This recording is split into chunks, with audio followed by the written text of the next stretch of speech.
So hey everyone, welcome back to Radhiya classes. So आज मैं आपसे डिस्कस करने वाला हूं success mantra for class 12th physics. जैसे कि आप सभी जानते हो आपके टर्म 1 बोर्ड्स आने वाले, उन टर्म 1 बोर्ड्स के अंदर क्या आपका सक्सेस मंत्रा रहेगा। तो और ये सक्सेस मंत्रा किसी उस चीज के लिए भी आप अपने आखिरी के 10 दिन में कैसे प्रिपरेशन कर सकते हो पूरे सिलेबस की। पूरा सिलेबस 15 दिन में कैसे कंप्लीट करो, पूरा दिन सिलेबस 10 दिन में कैसे कंप्लीट करो, ये वीडियो उसके ऊपर नहीं है।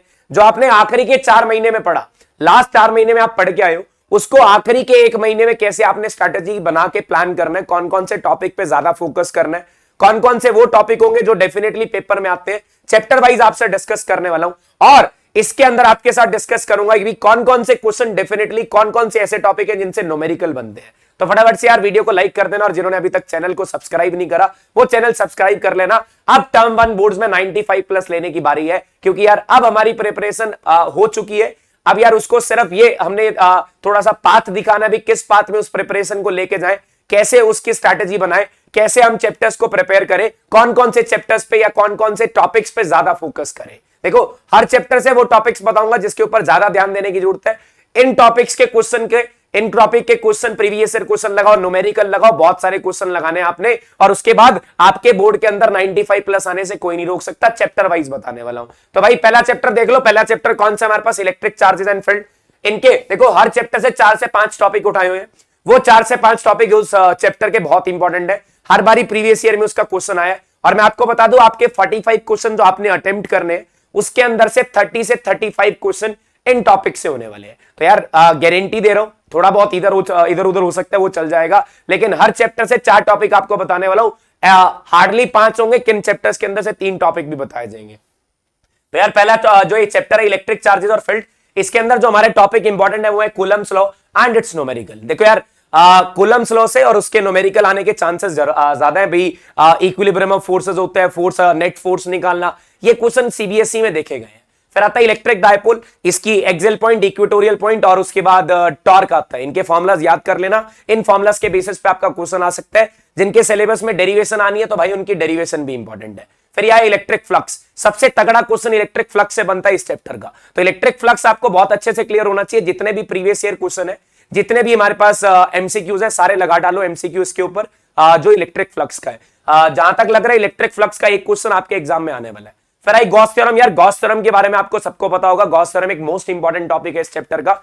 जिसको गॉस थ्योरम आती है तो भाई इसके एमसीक्यू लगाने शुरू कर लो। जिनकी डेरिवेशन आनी है, इसकी एप्लीकेशन ऑफ जो गॉस थ्योरम है उनकी डेरिवेशन जरूर कर लेना। तो भाई ये चीजें आपको ध्यान रखनी है। ये 4 टॉपिक किससे हमारे पास, चैप्टर नंबर 1 से। ऐसी हर चैप्टर के हमारे पास 4 से 5 टॉपिक है जो इंपॉर्टेंट है। इस वीडियो के अंदर मैं वो सारे टॉपिक डिस्कस करने वाला हूं, तो वीडियो को एंड तक जरूर देखना। और इन चैप्टर पे, सॉरी इन टॉपिक्स पे बहुत बढ़िया से फोकस करना आपने। इन टॉपिक्स पे बहुत बढ़िया से फोकस क्यों करना है, क्योंकि यार इनसे आपका ये जो क्वेश्चन है वो सीबीएसई के अंदर बनने वाला है। ठीक है, तो अब ये चैप्टर 2 आया। चैप्टर 2 कौन सा हमारे पास, इलेक्ट्रिक पोटेंशियल एंड कैपेसिटेंस। वैसे तो यार बहुत बड़ा चैप्टर है ये, इनके अंदर बहुत सारी इंपॉर्टेंट चीजें हैं। मैं अक्सर बोलता हूं भी इसके अंदर यार जो ये चैप्टर है ना, इसके अंदर से कुछ इंपॉर्टेंट बताया नहीं जा सकता, क्योंकि एवरीथिंग इज इंपॉर्टेंट। फिर भी the most important topic previous year के हिसाब से देखा जाए तो यार कौन कौन से टॉपिक आए हुए हैं, उसके हिसाब से जो इंपॉर्टेंट उठाए गए हैं वो कौन से हमारे पास, potential energy due to a dipole, sorry potential due to a dipole. या डायपोल की एक्सियल पॉइंट पे, इक्वेटोरियल पॉइंट पे, वहां पे हमें कितना पोटेंशियल मिलता है वो हमें पता होना चाहिए। इलेक्ट्रिक पोटेंशियल एनर्जी से हर बारी क्वेश्चन बन के आता है भी सिस्टम ऑफ चार्जेस की वजह से कितनी एनर्जी हो। उसके बाद पैरेलल प्लेट कैपेसिटर, ये डाइलेक्ट्रिक स्लैब के साथ और कंडक्टिंग स्लैब के साथ। याद रखना पहले वैक्यूम में कितनी कैपेसिटेंस होती है, फिर डाइलेक्ट्रिक स्लैब डाल लेंगे, फिर कंडक्टिंग स्लैब डाल लेंगे। इन सबकी कैपेसिटी आपको याद रहनी चाहिए। फिर आता है capacitor in series and parallel. यार इसका क्वेश्चन ऑल्दो लेंथी होता है, वो लेंथी क्वेश्चन एक्सपेक्टेड नहीं है, क्योंकि इस बार एमसीक्यू आने और बहुत सारे एमसीक्यू आपको अटेम्प्ट करने कम टाइम में, तो एक्सपेक्टेड नहीं है अभी इसका डिफिकल्ट क्वेश्चन आएगा। बट फिर भी आप अच्छे से प्रैक्टिस कीजिएगा सीरीज और पैरेलल अरेंजमेंट की। फिर आता है इफेक्ट ऑफ डाइलेक्ट्रिक।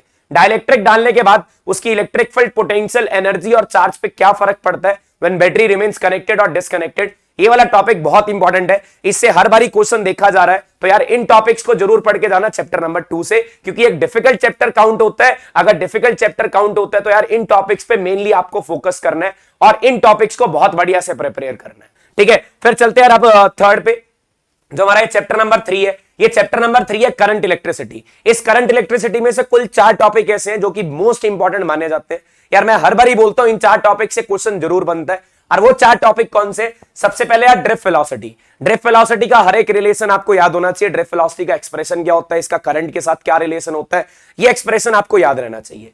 फिर उसके बाद आता है टेम्परेचर डिपेंडेंस ऑफ रेजिस्टिविटी। इससे भी कई बार क्वेश्चन देखा गया है बोर्ड में, लेकिन यार ये 1 और 2 मार्क्स क्वेश्चन पहले आता था, अब तो यार एमसीक्यू बनना है, सबका इक्वल वेटेज है, तो यार इससे एक्सपेक्टेड एक क्वेश्चन है जिसके अंदर ग्राफ पूछ सकते हैं, टेम्परेचर डिपेंडेंस पूछ सकते हैं और इसके फॉर्मूला बेस एक न्यूमेरिकल पूछ सकते हैं। फिर आए हमारे पास सेल्स इन सीरीज पैरेलल। भाई बहुत बढ़िया टॉपिक है, क्योंकि रेजिस्टेंस इन सीरीज पैरेलल हमारे सीबीएसई सिलेबस से डिलीट हो गए, तो एक्सपेक्टेड एक question cells in series parallel से आएगा। जब सेल्स को सीरीज में कनेक्ट करते हैं या सेल्स को पैरेलल में कनेक्ट करते हैं तो ईएमएफ और रेजिस्टेंस कैसे ऐड होता है ये आपको बताया जाता है। फिर भाई ये 2 टॉपिक तो है ही इंपॉर्टेंट, मीटर ब्रिज और पोटेंशियोमीटर। अब कई बच्चे बोलेंगे सर इसके अंदर किरचॉफ्स लॉ भी तो इंपॉर्टेंट है। भाई मीटर ब्रिज जो आपका है वो आप किरचॉफ लॉ का यूज करके ही प्रूफ करते हो, तो किरचॉफ्स लॉ भी एक बार जरूर पढ़ना।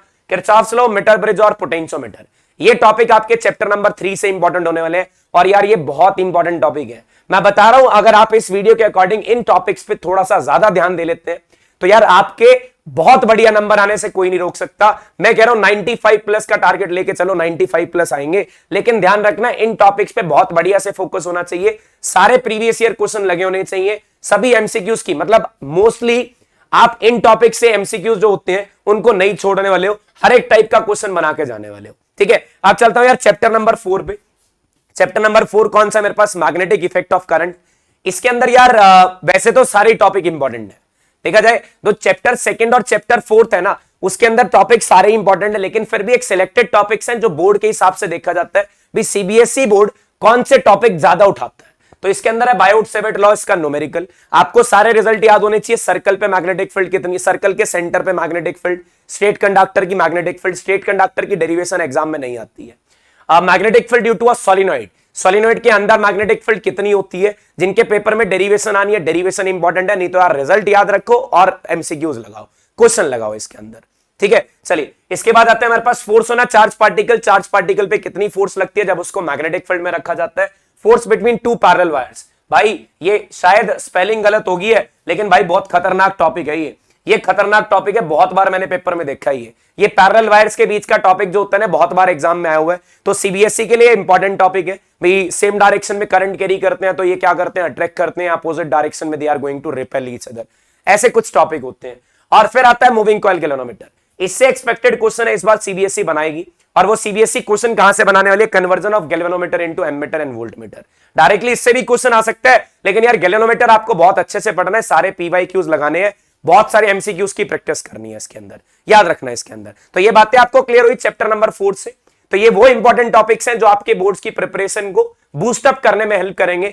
ये नहीं होगा भी आप अखरा अभी आखिरी के 5 दिन में प्रिपरेशन करना चाहते हो और ये वाले टॉपिक पढ़ के चला जाओ ऊपर ऊपर से, या सिर्फ एमसीक्यू लगा के चला जाओ, तो वो नहीं होने वाला। ये वो वाला सक्सेस मंत्रा नहीं है। ये सक्सेस मंत्रा सिर्फ उन बच्चों के लिए है जो 4 महीने से मेहनत कर रहे थे। अब उन्होंने क्या करना है, अपनी प्रिपरेशन को बूस्ट अप करना है। अगर आप प्रिपरेशन अब करना शुरू कर रहे हो या ऐसा कर रहे हो भी यही वाली अब प्रिपरेशन करना शुरू कर रहे हो, तो यार ये टॉपिक इंपॉर्टेंट तो है, लेकिन मैं तो यही कहूंगा यार कंसेप्ट तो सारे क्लियर होने चाहिए, तभी बढ़िया नंबर आएंगे। अब अगर आप एक्सपेक्ट कर रहे हो भी आप 15 दिन में 100% या 90% नंबर ले आओगे, थोड़ा मुश्किल होगा। ठीक है, तो चैप्टर नंबर 5 मैग्नेटिज्म। अब मैग्नेटिज्म में क्या होगा, ये 3 टॉपिक बहुत खतरनाक होने वाले। खतरनाक इन द सेंस इन्हीं से क्वेश्चन आने के चांसेस है, 99% चांस अभी इसी से क्वेश्चन आएगा, और टॉपिक यार बहुत कम पूछे जाते हैं, बहुत रेयरली पूछे जाते हैं। Current loop as a dipole, magnetic movement of revolving electron and earth magnetic field. और अर्थ मैग्नेटिक फील्ड सबसे इंपॉर्टेंट टॉपिक इसके अंदर से, अर्थ मैग्नेटिक फील्ड सबसे इंपॉर्टेंट टॉपिक इसके अंदर से। इसको यार बहुत बढ़िया से पढ़ के जाना, बहुत बच्चे इसके अंदर कंफ्यूज होते हैं, लेकिन इतनी कंफ्यूजन की बात इसके अंदर है नहीं। अब चलते हैं किसके ऊपर, चैप्टर नंबर 6 के ऊपर, ईएमआई। छोटा सा चैप्टर है, उस छोटे से चैप्टर के अंदर से भी मैंने 3 टॉपिक उठा के दे दिए। एक तो सेल्फ इंडक्शन और म्यूचुअल इंडक्शन, एक्सपेक्टेड टॉपिक इसी के अंदर से है।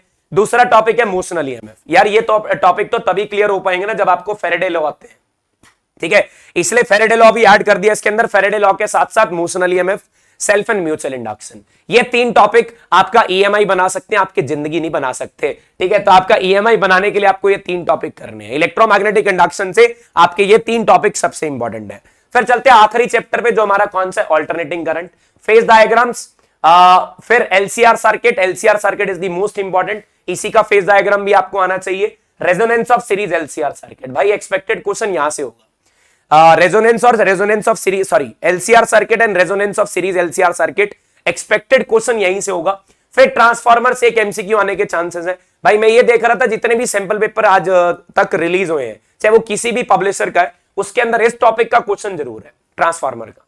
ठीक है, तो भाई ये ट्रांसफार्मर बहुत इंपॉर्टेंट है आपके टर्म 1 के लिए। वैसे तो यार बता दिया टर्म 1 के लिए कौन कौन से टॉपिक सबसे मोस्ट इंपॉर्टेंट होने वाले हैं।